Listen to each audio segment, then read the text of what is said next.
Alhamdulillahi Rabbil Alamin. Wassalatu wassalamu ala ashrafil anbiya wal mursalin Muhammadin wa ala alihi wa ashabihi ajma'in wa ba'd.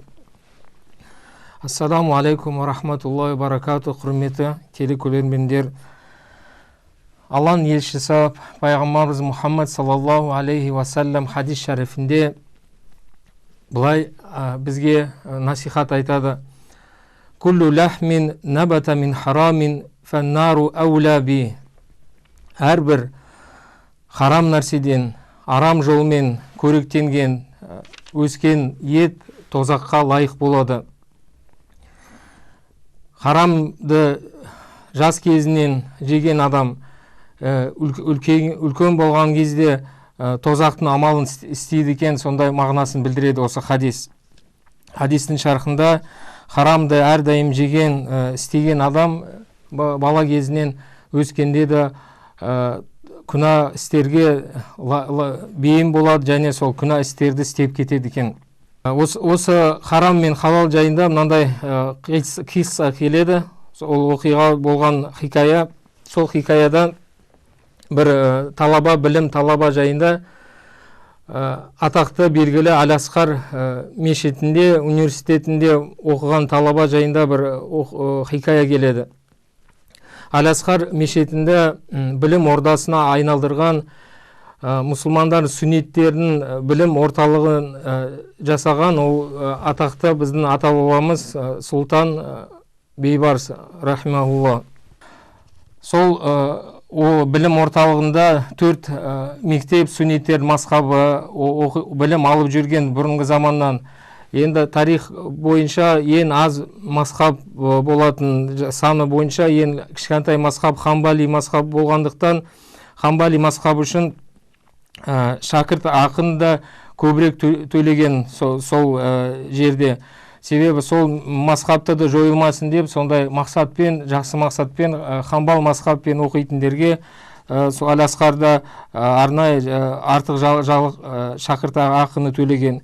Кедей талабалар сол мешітте жатып, сол кезде білім алып жүрген.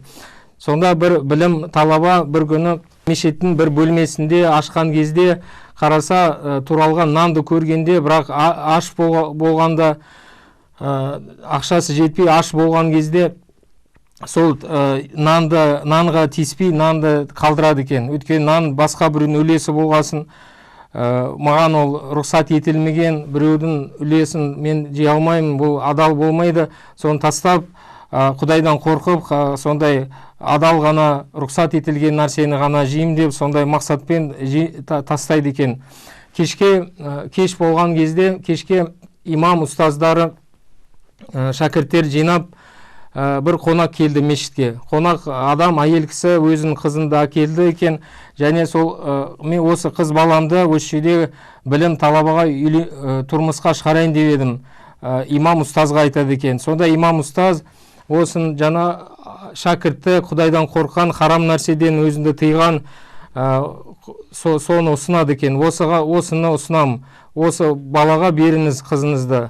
Сол күнде некесін қиып, кешке сол әйел кісінің үйінде отырып, үлкен дастарханда сол әртүрлі тамақтардан тамақ ішеді екен. Осылай Алла Тағала Құран Кәрімде айтқандай: وَمَنْ يَتَّقِ اللَّهَ يَجْعَلْ لَهُ مَخْرَجًا وَيَرْزُقْهُ مِنْ حَيْثُ لَا يَحْتَسِبُ. Және кімде-кім Құдайдан, Алладан қорықса, Алла Тағала оған әртүрлі қиыншылықтан шығатын жол табады, және оған күтпеген жерден ризық береді. Өзі күтпеген, тоспаған жерден оған Алланың ризығы келеді. Құран Кәрімде Алла Тағала осы халал мен харам сөз жайында мынандай бір аятта былай дейді: Аузу биллахи минаш шайтанир раджим. وَلَا تَقُولُوا لِمَا تَصِفُ أَلْسِنَتُكُمُ الْكَذِبَ هَذَا حَلَالٌ وَهَذَا حَرَامٌ لِتَفْتَرُوا عَلَى اللَّهِ الْكَذِبَ. Және тілдермен, ауыздарымен айтпаңдар, мынау нәрсе халал, анау нәрсе харам, мынау болады, мынау болмайды. Алла Тағалаға жала жауып, Алла Тағаланың атынан өтірік айтып, сондай өтірік айтатындар Алла Тағаланың атынан олар оңбайды. Үлкен күнәнің бір түрі ол білімсіздікпен мынау нәрсе болады, мынау болмайды деп айту. Бұл нәрсені тек қана біліммен, дәлелмен айту керек адам баласы.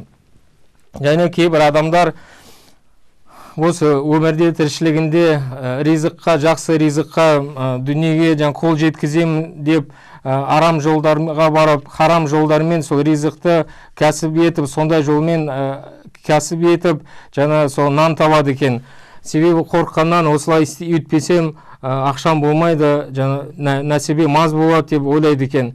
Осыларға айтатын насихат пайғамбарымыз саллаллаху алейхи уассалам хадис шарифінде бір күні мұсылмандарға насихат айтады: «Ва'лам аннал уммата лау ижтамаат ала ан янфаука бишайин лам янфаука илля бишайин қад катабаху Аллаху лак». Және біл, мұсылман адам, егерде адамдар, бүкіл үммет жиналса, бастарын қосып саған бір пайда келтірем деп, жақсылық пайда жасайым деп, олар тек қана Алла жазса ғана пайда келтіре алады. Алла тағаланың қалауымен ғана сол барлық миллиард адам саған пайда келтіре алады.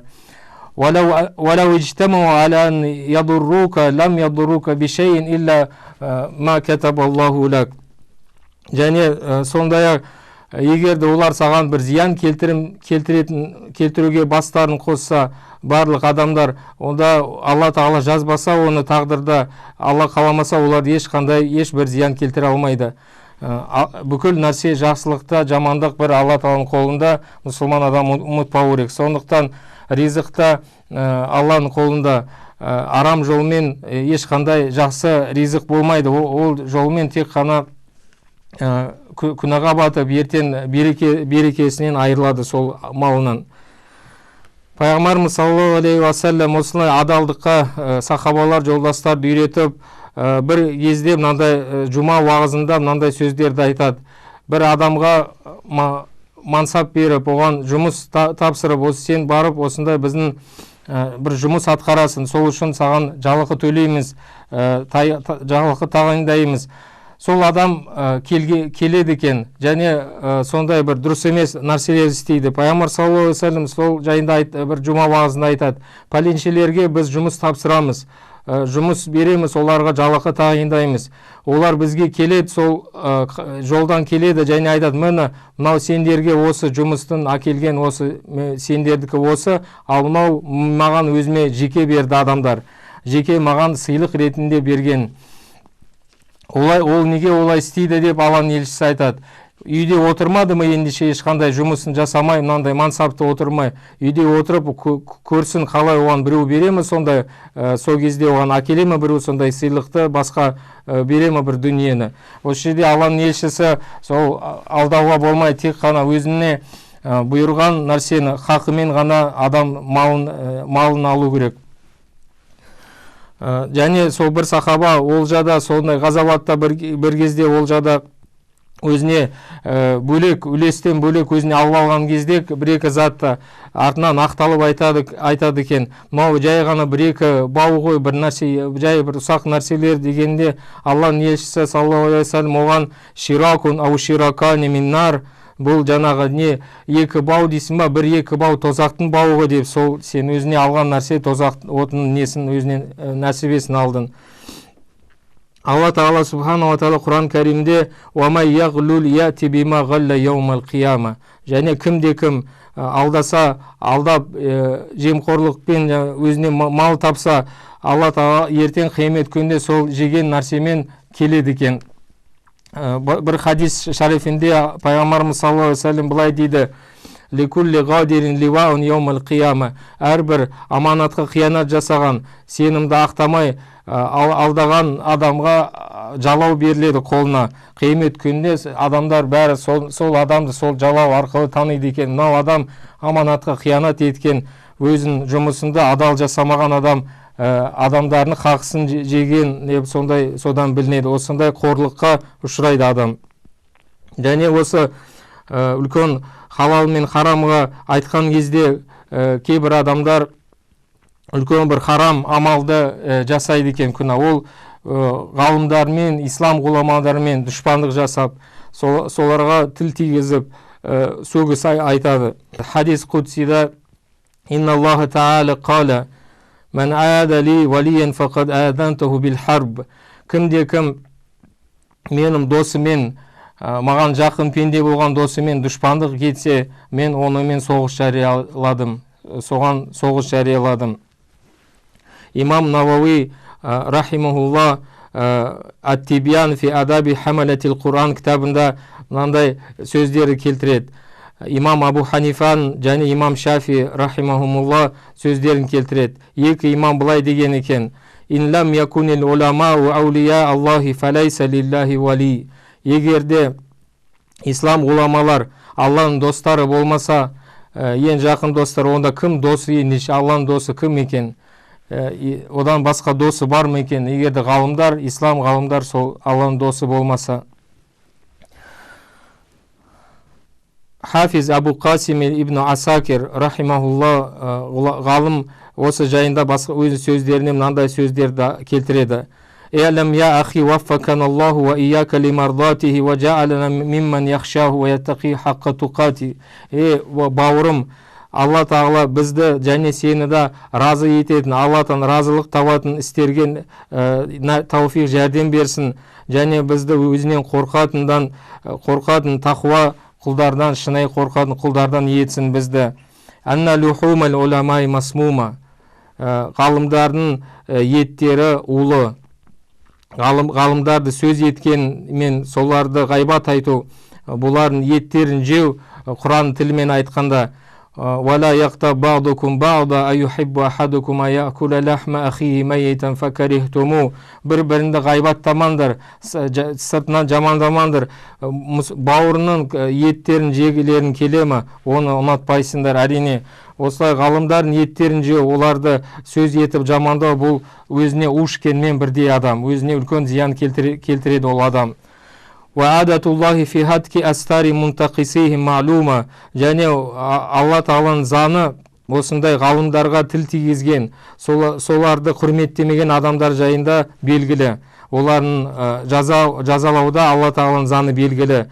فإن من أطلق لسانه في العلماء بالسلب ابتلاه الله تعالى قبل موت بموت القلب.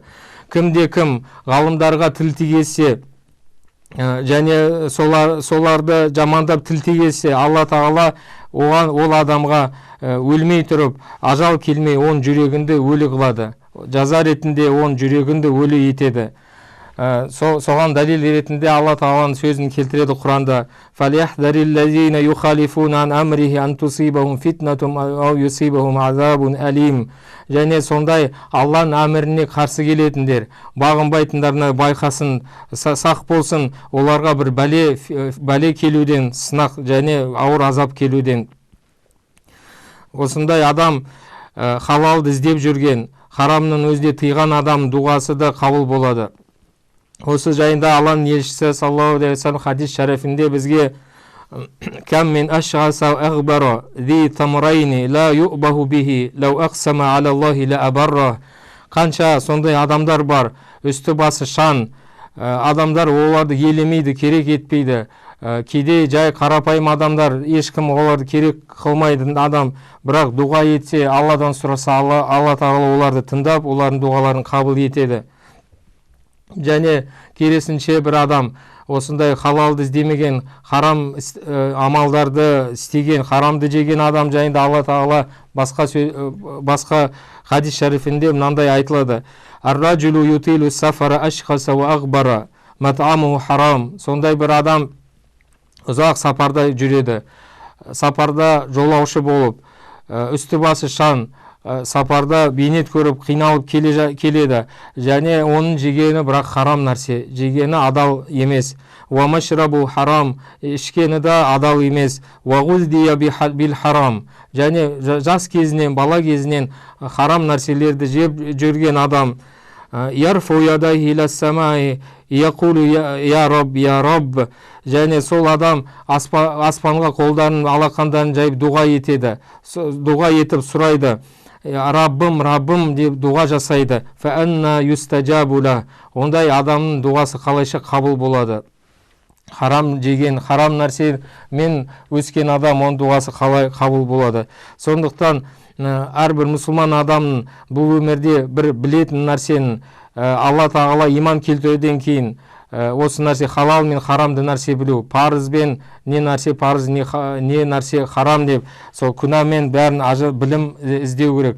Біз қайта айтамыз, білімді бүгін намазға жығылмасақ та, бүгін әлі бастамасақ та кейбір парыздарды орындау, бірақ білім іздеуден бас тартпай, білім іздеу кітап арқылы, әртүрлі видео мен аудио сабақтарды тыңдап, өзіміздің нелер дәстүрлі исламдағы білімді адамдардың нелерін, уағыздарын тыңдап, сол арқылы және кітаптарды оқу арқылы көп мағлұмат, білім жинауға болады.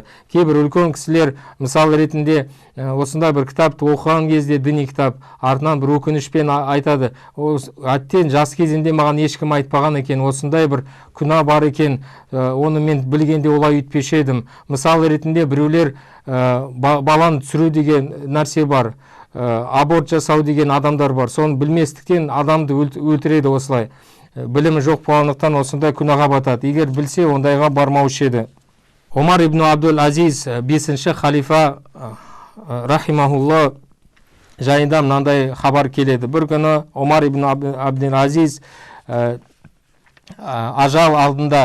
ажал келген кезде алдында оған қасындағы мұсылмандар келіп, оған мынандай сөздерді айтады.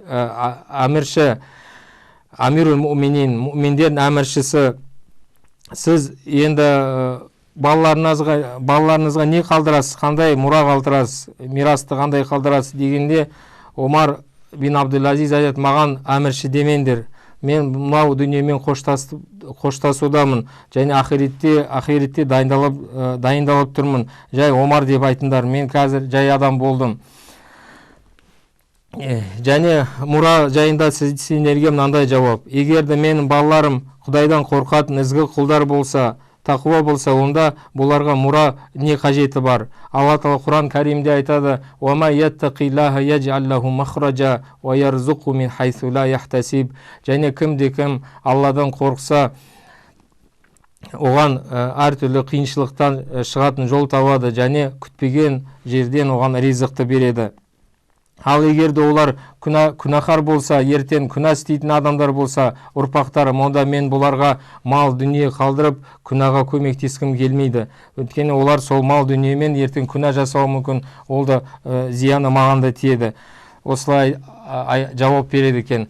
Тарихта жазылады, сол Омар ибн Абдул Азиздің балалар ең бай адам болған, сол кезден ең бай адам болған. Және сол Омар бин Абдул Азиздің несі, тегі, тұқымы қайдан келеді? Хазірет Омар ибн Хаттаб радиаллахудан келеді екен. Хазірет Омар радиаллаху бір кезде тыйым салып, мынау адал еңбек етіңдер, адал кәсіп етіңдер, бір неге адамдарды алдап, арам жолдарды жасамаңдар. Бір күні сондай бір әйел, сүт сатып жүретін әйелге соны сүтке су араластырған білгенде келіп оған айтады екен: әмір, сен мынандайды енді жасама, ондай арамдық істеме. Келесі күнде түнде сол үйдің қасына өтіп бара жатқанда солардың әңгімесін естиді екен. Сүт сатушы әйел сол кезде қайтадан Омарды тыңдамай сүтке суды қосып солай сатпақшы болады екен. Сол кезде әйелдің қызы айтады екен: анам, неге солай істейсіңдер? Омар бізге рұқсат етпеді, тыйым салды ол суды араластыруға сүтке. Сонда Хазірет Омар радиаллаху, сонда әйел айтады екен баласына: Омар бізді көріп атқан жоқ дегенде, қызы, Құдайдан қорқатын қызы айтады екен: Омар бізді көрмесе, Алла Тағала бізді көріп тұр ғой, Алла бізді көріп тұр деп шешесіне айтады. Омар радиаллаху соған осы сөздеріне риза болып, кейін үйіне қайтқан кезде балаларына айтады: кім бұл тақуа қызға кім үйленеді? Айтыңдар. Сонда Асым баласы радиаллаху, Асым баласы Омардың соған үйленетін болды. Соның ұрпағы, немересі Омар бин Абдул Азиз болды екен. Және сол бұрынғы сахабалардың әйелдері өз күйеулеріне үйінен шығарған кезде, кәсіп жасауға үйінен шығарған кезде айтады екен: сендер, біз дейді, Алладан қорқ дейді, күйеуіне айтады, ертең бізді үшін Алладан қорқ дейді, бізге тек қана адал халал нәрсе тамақты әкел, бізге кәсіп етсең тек қана халал нәрсе ет, өйткені біз аштықта шыдай аламыз, егерде жаңағы жоқ нәсібі аз болса, бірақ тозақ отына біз шыдай алмаймыз. Құдайдан қорқ, бізге тек қана халал адал нәрсені әкеліп жүр.